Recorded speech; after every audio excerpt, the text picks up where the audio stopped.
Good morning, Holly. Here's your machine, the Breville Barista Express BES870 in brushed stainless steel. As you saw in the photos last night, it's in good condition, I would say. It's a used machine, of course, so it does have the wear and tear on the front. This one is actually pretty minimal, so a few light scratches mainly, and like a nick here, and a few light scratches along the base. Nothing too bad. The main thing on this machine, it's got a couple of dents on the left. Here, like a scrape, so one long one here and then two small ones actually. Honestly, nothing too bad. If you don't look at it every day, you probably won't be bothered by it. Or if this was against the wall at home, you probably won't be bothered by it. In this video, I'll be doing a latte, testing all the features on the machine. This machine I finished servicing last night. It needed a new pump. It took me a while to find one, but I found it. So brand new pump. Did all the cleaning cycles. Tested everything. Everything looks fine. Put the machine under full pressure, steam and water, no leaks at all. And yeah, it's ticking on as if it were new. I'll make this video quick just because I'm running out of time. So usually when you turn on the machine, it'll take about 1 minute for it to turn on and like reach temperature on the boiler side. But if you want the machine to be hot, if you want your drink to be hot, run a blank shot. So now the machine, the handle is on, it's empty, and I'm gonna put my cup underneath. And I'll press the double. That'll give me a double quantity of water, which is about 100 mils from factory.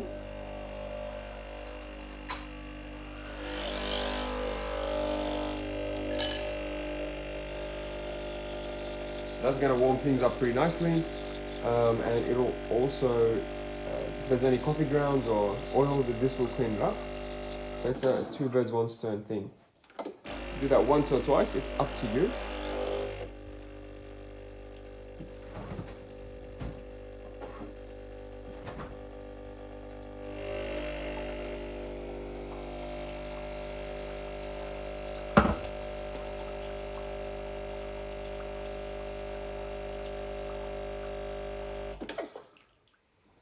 The machine knows when to stop.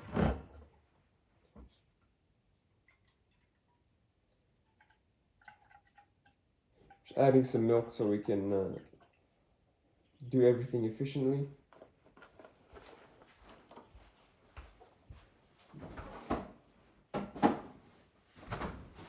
Yeah, so that's done. I'll put the cup on the side. I guess you can put it on top. The top lid does get warm from the boiler being on after a few minutes. But it's nothing scorching hot. If you want your cup to be hot, you just have to add hot water to it. Simple as that. You also have a hot water tap here. You can use that to warm up cups, or really you can use this to do a long black coffee, like the long black Americano style coffee. This is what this is for. After you do all the warming up, grab your portafilter, dry it. This is the double, but the machine comes with two baskets. This is the double. The single is in here, inside the tray. This is the dual wall, it's called the dual wall, double wall basket, pressurized. So this one, as you saw, it gave me a pressure even when it's empty. That's because it's got two layers, and one of them is to pressurize and give us consistent pressures. So this is easier to use than single wall baskets, if you're familiar with those. You don't have to be as fussy with the settings and the grind amount and the temp when you have the double wall baskets, pressurized ones. The disadvantages are the crema is thicker on this one, so you may not like the crema if it's too thick for you, and it's harder to clean. So when you knock it off, it's a bit harder to get out of the portafilter. This takes about 16 to 17 grams of coffee. That's what I'll be aiming for using my scale here. The grind amount I'm going to put on 3. Tested at, I didn't test it, I mean I ground some coffee yesterday at number 3, and it was sort of good, not too fine, not too coarse. Again, for this basket you don't have to go really fine to get good pressures. It already gives us about 12 o'clock as is. So we'll try number 3 and see what happens. Also, we've got the grind amount. I'll put it on single. I like to put it on single and do it twice rather than doing it on double. Rather than doing it on double. So when I do it on single, I can check the coffee halfway, maybe tamper it with the tamper. Well, I have to tamper with the tamper to reduce the mess. Whereas if I do the double, it may spill over and waste some coffee, make a bit of a mess. Not great.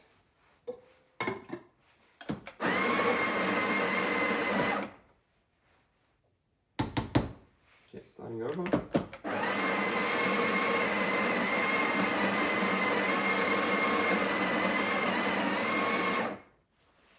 That's my first dose. We got 9 grams. So I'll dial it back to 10 o'clock.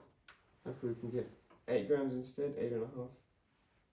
Well, let's do 11 o'clock. So this is 8.5. After my first dose, I press to make way for the next batch.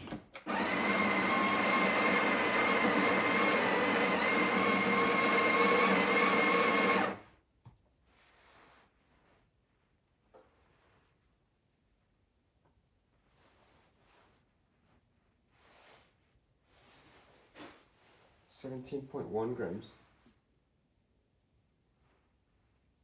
Maybe I'll go 10 o'clock so that gives you like 16.5. You don't want to overfill the portafilter. When you grind too fine, your pressure will be too high, your flow will be too slow. When you grind coarse or you're using cheap beans, your flow will be quick, your pressure will be low. And that's just in terms of the speeds. In terms of the taste, when you grind too fine, it'll be too bitter. When you grind too large, it'll be too sour. But yeah, with these baskets, you don't have to be as exact. This is 16.5, according to my scale. I'm going to press it nice and firmly with my hand, put it on the bench to get some more support. If you don't have a scale and or you're in a hurry, you want to check the quantity quickly without having to weigh. Just look at the depth of the tamper. If the silver part disappears, then you've got the right amount. This is what it looks like with the right amount in this case. If it were too high, all the way up to here, if the tamper stays up here even after I press hard, it's too much coffee, and that will give us problems because we won't be able to lock the handle, or it'll like lock, but it'll be really hard to do, and that's not good for the machine. And it's also not good for your coffee. It'll over pressurize and give water a very hard time in flowing through it. Clean the edges and lock it in. So just in the middle is fine. It's a fairly fresh machine, so the group head seal is still supple and has a long life left.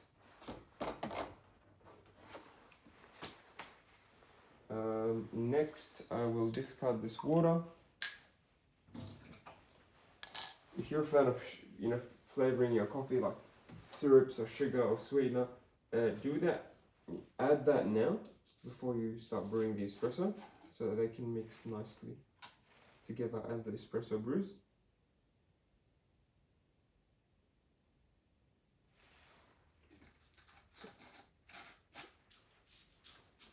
So now we measure the input. I'm also going to measure the output. We should try to double the input. So we put in, let's say 17, we want to get 35 out. It's about double. So I'll aim for 35 grams out of espresso. Hopefully taking place in 20 to 30 seconds. Let's say 25. I'll try to, I hope it'll be between 20 to 30 seconds.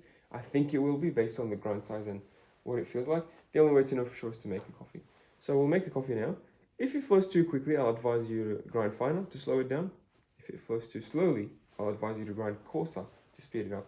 But I don't think it'll be too slow. I think it may be too quick or just right, based on my experience.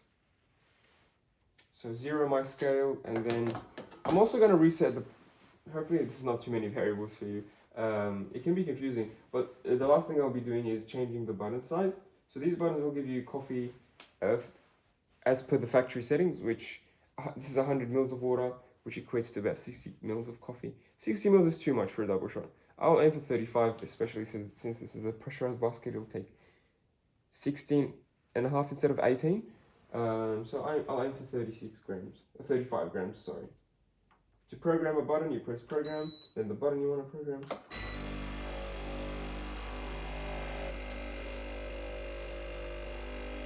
The pressure should be in the grey zone.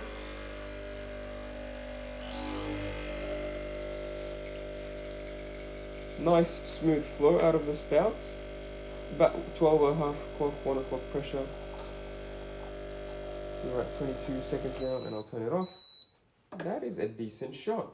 23 seconds approximately. Still dripping, I'll let it finish. And then I'll take it out once it stops. There we go. That is 34 grams, amazing. So this is basically a 2-to-1 ratio in 23 seconds. Sorry about the mess, please ignore that. Yeah, this is what it looks like. So remember what I said about the crema, so this is the amount of crema that we got. Maybe too much for you. But yeah, this is what the double basket gives you. It's sort of consistency and ease of use, especially for beginners or like the average people, that you won't notice a difference between the tastes. I would say most of the time, between single wall and double wall. I personally haven't compared them side by side. I've drank coffees that had single wall and double wall. I would say they're both palatable and drinkable. I'm not an espresso aficionado, I just make a lot of coffees and lattes.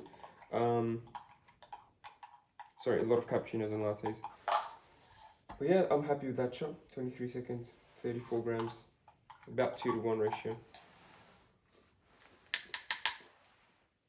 Great, we got lucky there. Next, steaming the milk. No, sorry, next I would clean it up. First, before steaming, we can do the cleaning while you're steaming if you can, somehow. So, knock it off. It'll take a few knocks, just because, like I said, double baskets are a bit harder to clean. And then once that's done, I'll give it a flush. So I'll press the double button. This will flush the group head and the portafilter.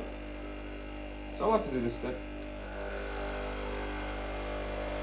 And with a pressurized basket, an advantage is that if you lock it in, it'll actually pressurize, like I said, give you some reading on the gauge, and then when you turn it off, it acts like a flush, like a back flush cleaning cycle almost, without the detergent of course. But yeah, that water pressure will feed into the valves, into the shower screen, and wipe and clean off any coffee grounds and oils with it. And if you can, grab a tissue and wipe the shower screen as well. Oh, sorry, the group head seal. There's nooks and crannies that even the water can't get to, so you have to get a brush or a tissue or something. I just use a tissue every now and then. Wipe my machine, and yeah, it's good for the machine. Next, steaming. So I've filled my jug here about halfway with cold milk. If you get a jug, I recommend it's metal and it has a good spout so you can pour the milk properly. Turn on the steam. It'll take about 15 seconds for it to reach temperature, which is about typical for this machine. Once the pump starts pulsating, that's about full pressure. What I'll do is I'll turn it off, position the jug at an angle, sort of at an angle like this, with the tip close to the surface, and trying to keep it spinning. There we go, almost full pressure. And that's about full pressure. I'll turn it off. You have about 5 seconds to position yourself before the machine changes its mind and goes back to espresso mode. I'll turn it back on.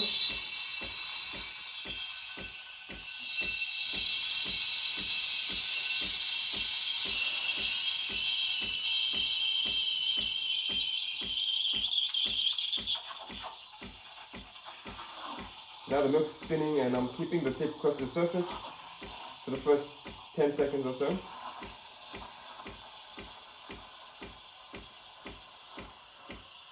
And then after 10 seconds, I'm going to raise the jug. We don't want to stay next to the surface for too long. Staying next to the surface will aerate the milk, it'll give it air and like thickness. If you stay there for too long, you'll get a cappuccino texture or even thicker. We don't want that, we want more of a latte, like smooth, velvety texture. So that's why I only recommend 10 seconds at the surface. When you're at the surface, you hear a hissing sort of paper tearing noise. That's how you know. And then when you raise it, now it's just spinning without any aeration, and it's not making that paper tearing sound, like hissing noise that we heard in the beginning. So now it's just spinning it, mixing it up. When it's too hot to the touch, when I can't touch it for more than half a second, I'll turn it off. take it out, give it a quick purge to clean the inside of any milk, and then 5 seconds later the machine will cool down. In the meantime, grab a tissue and a wet towel and wipe it off.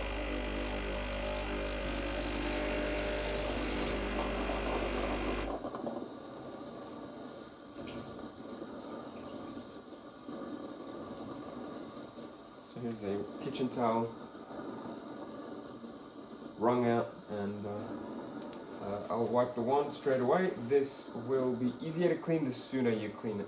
If you wait too long, if you wait a few minutes, a few hours, if you wait until tomorrow, it'll be super hard to clean.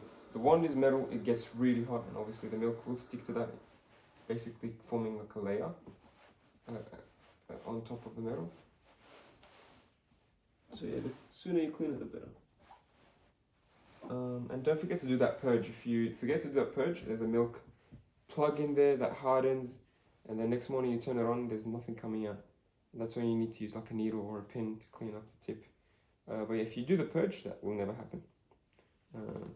I would recommend purging just because if you forget to clean the tip, you may turn on the steam, nothing comes out, all that steam pressure will build up. If you leave it on for too long and it's not outputting any steam, maybe one of the connectors will burst open. It's not designed to be high pressure. Yeah, it shouldn't happen if you do the cleaning. I also did the steam test at full pressure, blocking the hole and seeing if anything leaks out. Of course, nothing leaks out in the beginning. Well, actually, nothing leaks out. I waited for like 10-15 seconds. Nothing came out. Not really important. What's important now is to pour the milk. Once you finish steaming, try not to let the milk sit too long. If you take a long time to clean the wand and the handle, you can do that later. You can just pour the milk first. Letting it sit will make it go separate, and it will make it go a bit bubbly. So swirl it around to mix it up. Knock it on the counter to break any big air bubbles.